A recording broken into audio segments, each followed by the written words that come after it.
Kritek sebagai perusahaan atau ISL sih Pak secara pribadi? Nah, itu yang sedang terus didalami. Kemana aliran penggunaan uang 692 miliar sehingga itu dikatakan sebagai kerugian uang negara. Ya. Nah, kan kalau kita dengar penjelasan, ini kan sesungguhnya bahwa pemberian kredit ini kan harus digunakan untuk modal kerja.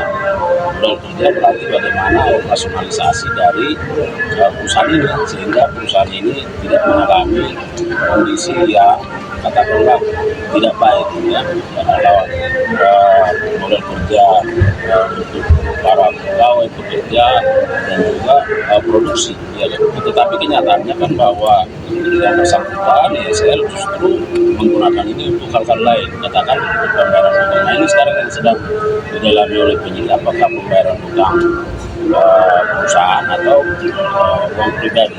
Tetapi sekiranya pun ini dilakukan untuk pembayaran utang perusahaan, nah ini juga tidak dibenarkan.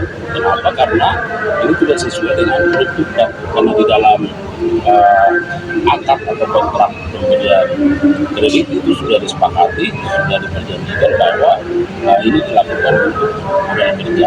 Nah, belum lagi misalnya ada indikasi bahwa uang ini juga digunakan terhadap penggunaan pembelian aset-aset yang tidak produktif bagi berlangsungnya kinerja dari perusahaan ini, sehingga seperti yang kita tahu sekarang mengalami kepailitan.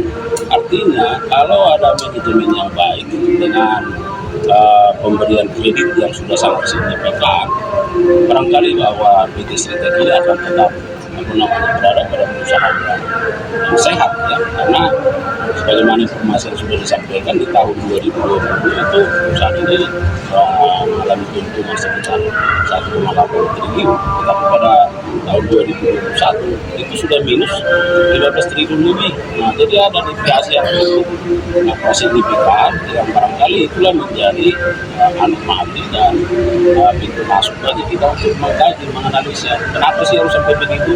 Nah, makanya ternyata di sana ada dugaan tindak pidana korupsi.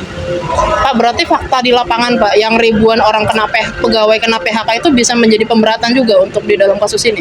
Ya tentu nanti akan kita lihat bagaimana perkembangan penyidikan ini, karena ini kan masih proses di awal ya.